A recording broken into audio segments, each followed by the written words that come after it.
Malaysian Prime Minister Ismail Sabri Yaakob has revealed his intentions to propose Malay as the official second language of the Association of Southeast Asian Nations, ASEAN, and hopes that he'll be able to confer with the group's leaders about this move soon enough. The Malaysian head of state said that his aim was to increase the language's prominence, as it was already being used as a communication medium in many parts of Southeast Asia, including countries like Indonesia, Singapore, and Brunei, as well as some parts of Thailand, Philippines, and Cambodia. There is no reason why we cannot make Malay one of the official languages of ASEAN, he said at the Dewan Negara on March 23, 2022. We will coordinate this matter and I will discuss with the leaders of ASEAN countries that do use Malay so that they agree to make it the second language of ASEAN. Malaysian Prime Minister Ismail Sabri Yaakob during a Q&A session at Dewan Negara on March 23, 2022. Image. Bernama. This came in response to a question from Malaysian Senator Seri Zarina Musa, who queried Ismail on how his government planned to work with the ASEAN higher-ups to utilize the language on a wider scale. After that, we will discuss with other ASEAN leaders whose countries also have residents who use Malay as a spoken language.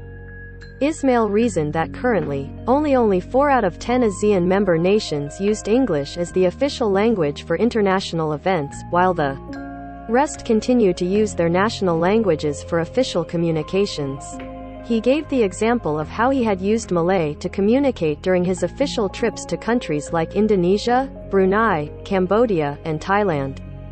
We don't need to feel ashamed or awkward to use Malay at the international level because this effort to uphold the Malay language is also in line with one of the priorities of the Malaysian policy framework which was launched by the government on December 7 last year, he said. This effort will continue in international meetings and conferences, whether bilateral or multilateral, within or outside as and when necessary. He also mentioned that in relation to this goal, Malaysia's foreign ministry would provide translation training to officers stationed overseas, and also suggested that officers with the ability to offer competent translation services and assist the country in such matters should be given special allowances. Image. World Atlas.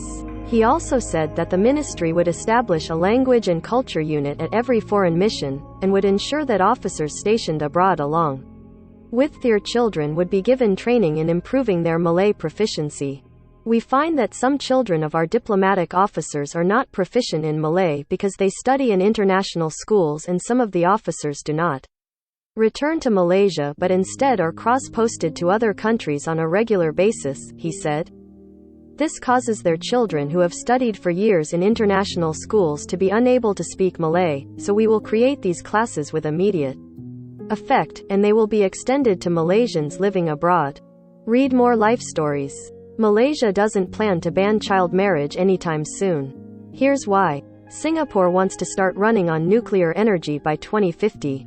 Spore Uni cat finds random bag, uses it as pillow, and now it's hers forever. Cover image sourced from France 24, Quora, and Barita Harian.